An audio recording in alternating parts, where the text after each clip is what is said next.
Hey guys, welcome back to Clownfish TV. This is Kneon. I'm not here with Geeky Sparkles. I'm going to do a follow-up to the video we did the other day talking about Twitch. And Twitch has a massive view bot problem. Now, Twitch has cracked down on the view bots, and as a result, I guess Twitch's traffic took a huge nosedive, like 24-25% in a week. And a lot of big streamers saw their numbers drop off a cliff, and we're wondering, what happened?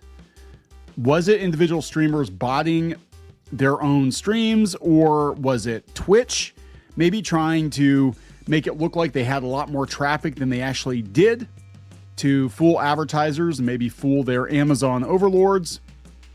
Or is it something else? And according to this new Deserto article, it turns out that a couple streamers are blaming their talent agencies for the view bots. They were trying to inflate their numbers to get a huge deal with Kick. Because remember, Kick at one point in time was doling out millions of dollars, multi-million dollar deals to poach Twitch streamers.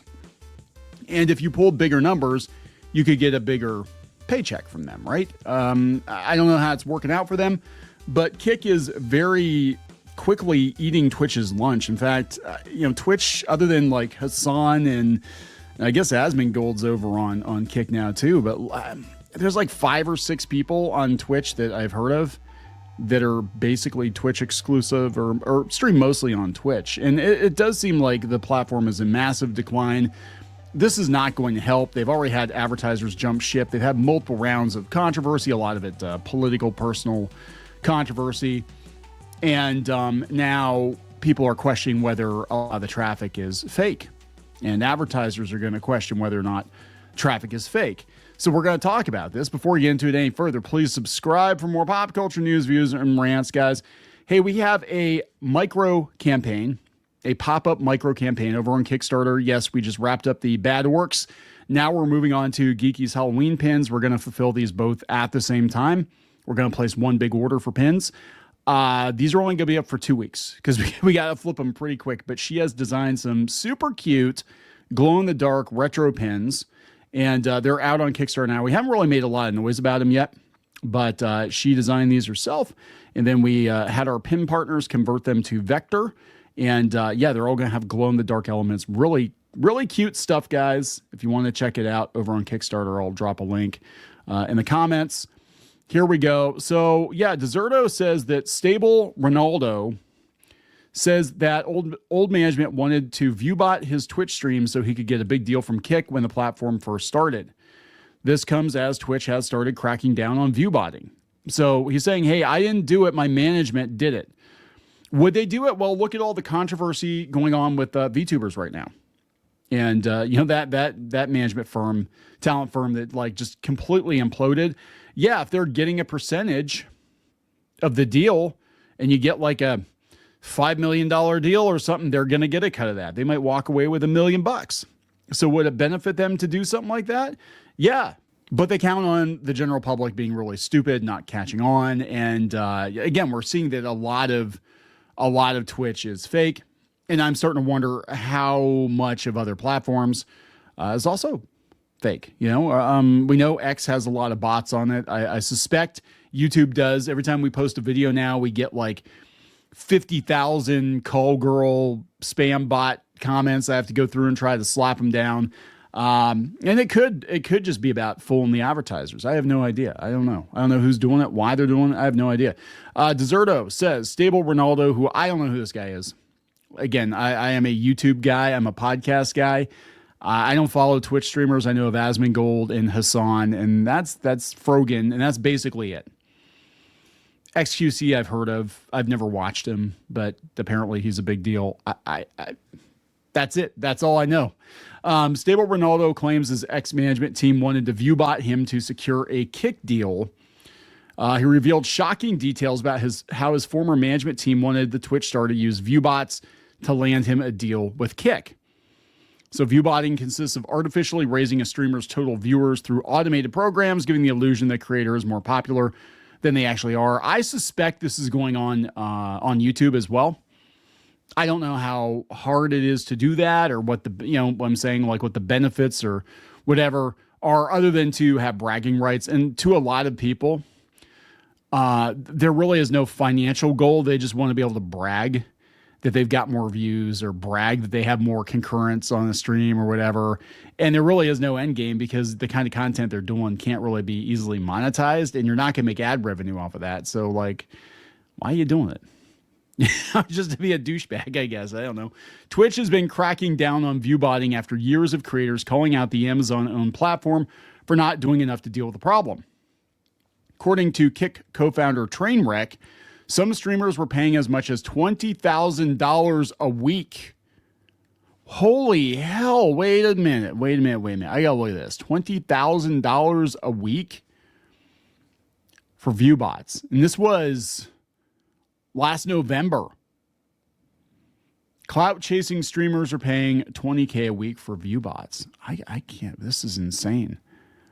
As such, there have been numerous allegations of viewbotting over the years, with Kick staff even claiming the site's biggest streamer, Kneon, not to be confused with me. This is the other Kneon. I was first, by the way. I've been Kneon for a very long time. But this kid, N3OON, had over 60,000 bots inflating his broadcast totals. Trainwreck has insisted that viewbotting is worse on Twitch than Kick, with the purple platform housing the #1 viewbotted streamer. Who is the number one? Is that the other Kneon? I can't even. Let's see. Twitch has the #1 viewbotted streamer.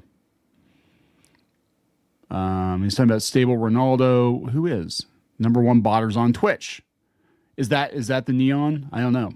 That's insane. $20,000 a week. Well, I mean, look, if you're making millions of dollars a year, $20,000 a week is about $80,000 a month. If you're making 2 to 3 times that a month, and that's how they're paying you based on, whether or not you're bringing the views, then I guess it makes sense, as long as you don't get caught. But once you get caught, the whole thing's going to collapse.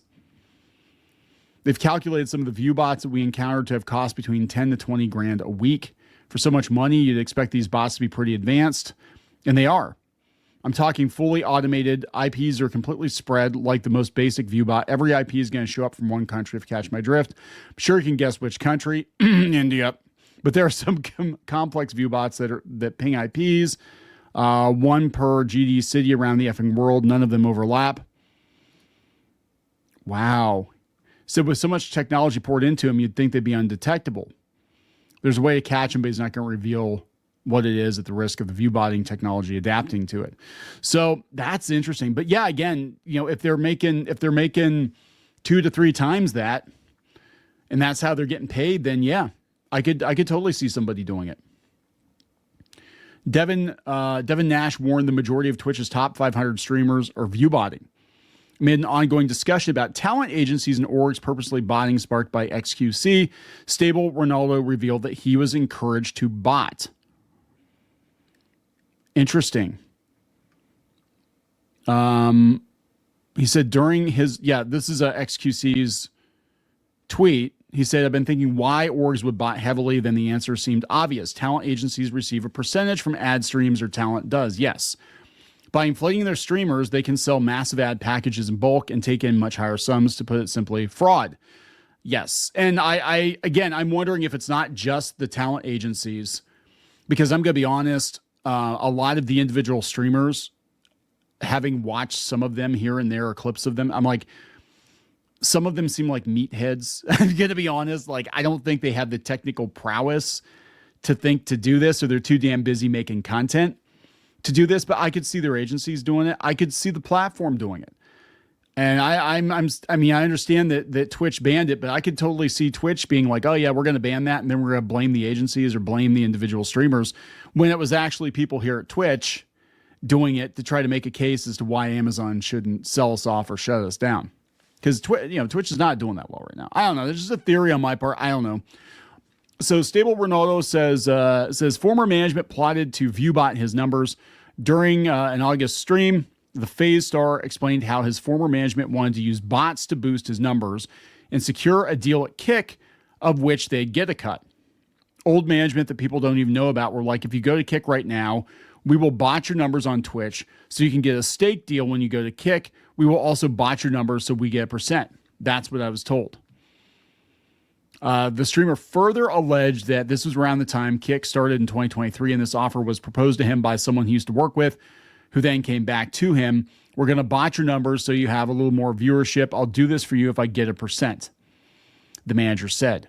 Kick doesn't offer streamers big deals anymore and instead looks to bring creators over naturally by encouraging multi-streaming, which I think is what's going to happen more and more, because anybody that puts all of their eggs into Twitch's basket, you're going to be effed. I think. I don't think this platform is going to be around much longer. I think that, again, Amazon will either shut it down or sell it off because it's not sustainable. And after this, this is on top of the advertisers jumping ship. This is on top of all the controversy around individual creators. And we've seen Amazon shut down profitable divisions before because they weren't profitable enough. Comixology comes to mind. They bought Comixology and they decided to just pack it in and be like, you know what, we're just going to roll Comixology, even though it's, comic books and manga, we're going to roll that into Kindle and we're going to shut down Comixology, more or less. And I can see that see them doing it with Twitch too. Just be like, it's not worth the hassle. We can't get the advertisers in the boat. It's not worth the constant negative headlines when you've got somebody like Hassan or Frogan going off. Like, it's just not worth it for us to be in this space anymore. And Kick is totally eating their lunch. And I'd say YouTube, but YouTube just does not seem like it's built for live streaming. People live stream over there, but I'm going to be honest, the live stream audience does not exist on YouTube like it exists on Twitch. And that's the audience they cultivated, years and years and years of training people come in for live streams. But same with Rumble. Rumble's very live stream focused. It's very hard to post pre-recorded content over there. People don't seem to react to it, or it doesn't show up on their timeline. So unless you get featured, right? Pre-record content doesn't fly over there. And there are just certain platforms are more stream friendly. Facebook, I think, is more stream friendly than it is, with pre-recorded content. But YouTube, I think their whole thing is they want everything to be ad safe. so because they slather everything in layers of advertising. And if you're on a live stream, especially with guests, you don't know who's going to say what, and it might not be ad friendly. So they got to make sure that, they scrub everything first. Kick, they said Kick doesn't offer the deals anymore. This claim comes as Twitch's viewership took a significant hit after the Amazon-owned platform started cracking down on view bots. That's insane. What are people saying about this? Not much, actually. That is very odd. I thought more people would be interested in this. There's 48 comments. Let me see. Tectone says Twitch confirmed to be view botting preferred streamers. Twitch confirmed to be view botting preferred streamers. Hassan, thoughts? So Hassan going to answer? Hassan, why are you talking about my obvious view botting? There's a genocide going on right now. Is he answering? I don't think he's answering. View bots to help free Palestine. It wouldn't invite Hassan to speak on anything. Doesn't that mean Twitch lied to advertisers? Could be fraud territory. This is what I personally think is going on. This is what I think is going on. And I'm sure it probably is going on, on the management level too, and probably on the individual creator level. I think somebody at Twitch was doing this to save their jobs, plural, because they've been laying people off. They've been losing advertisers. I think they're like, oh, look, guys, our views are way up. Look at this. Look at more people watch, Twitch streams and watch YouTube, watch Kick, watch Rumble, whatever, Facebook. And it's all a sham. So it could be across the platform. They could be buying views on people who don't even have any idea that that's what's going on. It could be you could be doing a stream. You think you're doing a stream for 10,000 people. You're only doing a stream for 2,000 people because 8,000 of them are not real, but the platform wants to make it look like they're more engaged users than there actually are. Pretty much every social media platform does this now. And it should be illegal. I mean, you are defrauding advertisers at that point. And so it's like he's going to answer. Yeah, I don't think he's going to answer. Anyone have a source? Interesting. If I don't suck Clancy's PP on air, he won't give me my Bugatti bonus. And we saw a lot of these people. I mean, talking about so this guy's with FaZe, I guess. And I'm not trying to keep slapping this kid upside the head, but that Lacey kid, that FaZe Clan kid, where he's complaining he used to make $10,000 a day and then he was down to only $2,000 a day. Poor baby. 60 grand a month. But I guess if you're paying $20,000 a week to bot your channel, it doesn't leave a lot left over, right? If you're only making 60 grand a month. So yeah, I think a lot of these people are doing this, and it could be the management, it could be the individuals, and I do believe 100% Twitch is doing it, or somebody at Twitch is doing it, and then they're just going to pretend like, oh yeah, it was individual creators, we banned it, and we don't know what's happening. But yeah, it is fraud on advertising. For advertising, it's fraud, and Google, they don't mess around with that. Like if there's invalid click activity or whatever they call it, they will actually refund you your money. I don't know how it works in the YouTube space, but I guarantee you there are people on YouTube that are buying copious amounts of views to make it look like they're bigger than they actually are. A lot of times, look at where their traffic's coming from. If it's an American English speaking channel and most of their traffic's from like, Afghanistan or India, then yeah, I'm just saying there's some things you can look for. Anyway, I'm going to wrap this up, guys. Please subscribe for more pop culture news, views, and rants. Go out to Kickstarter. Check out Geeky Sparkles Glowing Ghouls Retro Enamel Pins. I guess that's what we're calling this one. Again, these are going to ship side by side with the orc pins, which we actually have the prototypes in for those. And they're on their way here to get shipped out to you. So thank you very much for the support. We will talk later. For more pop culture news, views, and rants, go to news.clownfishtv.com. That's news.clownfishtv.com.